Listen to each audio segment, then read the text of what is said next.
And I'm not going to let anything stop me. I deserve this. I'm going to do it until. And this friend, I told him, said, start increasing your calls. I said, I make 100 calls a day. I got a callus in my ear. My ear's kind of dark. You can't see it, but it's there.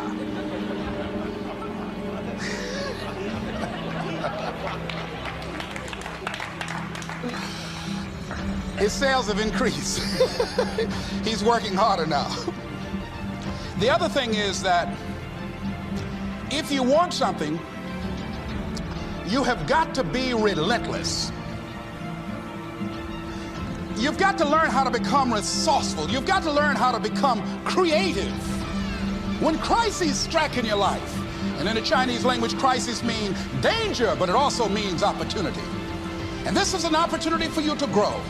And you've got to be so relentless, regardless of what comes down the pike, that you're always looking for a way to get over, always looking for a way that you can break through, always looking for a way that you can win, always looking for a way that you can strike a telling blow.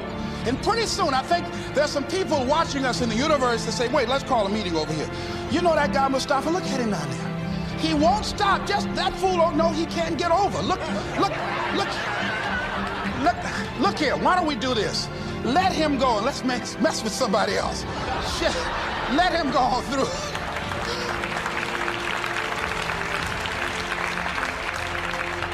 Life will just get tired of whipping you sometimes.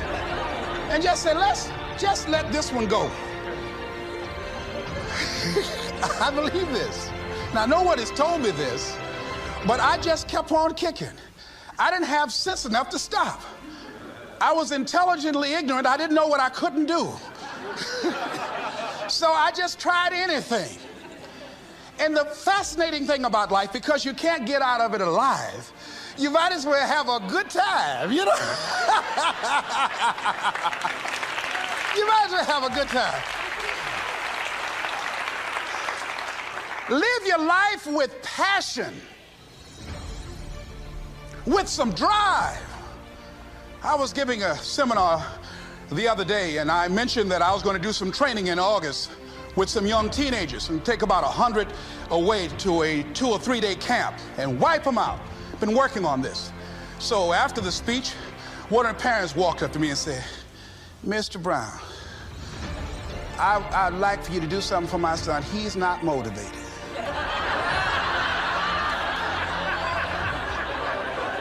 I said, I wonder why.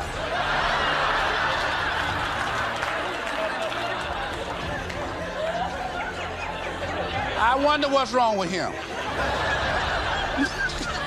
He had no fire whatsoever. See, what you do speak so loudly, folk can't hear what you're saying.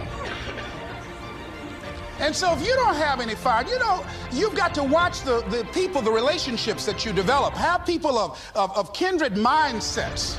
If you're around folk who are dead and negative all the time, they will affect you. You want people that are around you that have smiles on their faces, looking good.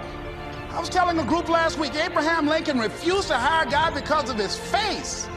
They said, but the guy can't help it. He said, anybody over 30 is responsible for their face. If you have some depressing face looking at you every day, it affects your blood pressure. Keep these dead faces away from you. It's contagious. This is serious. So you've got to watch your countenance, watch your face, have an uplifted expression, watch your body posture. All of these things affect you psychically. You've got to be the kind of person that you are fearless. Fearless. Folk leave fearless people alone. There's some people walk through a neighborhood and every dog in the neighborhood would bark at them.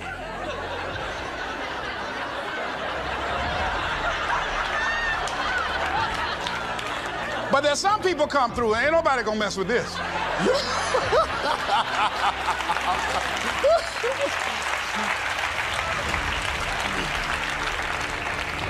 You are unstoppable.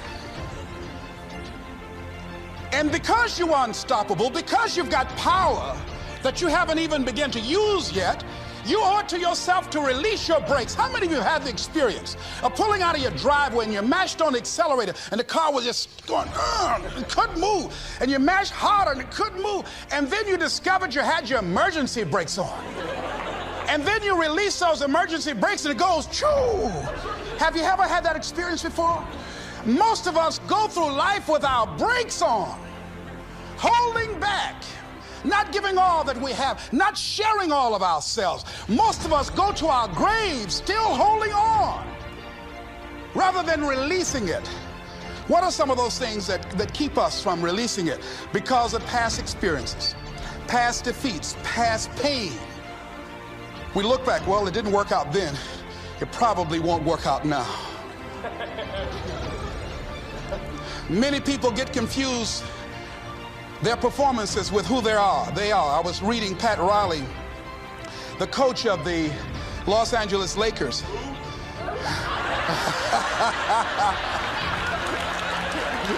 But you're going to like this quote here. After the Trailblazers had blown them out of the water, and I'm sure he said this last night, they asked him, how do you feel? He said, tonight we were exposed for what we are right now.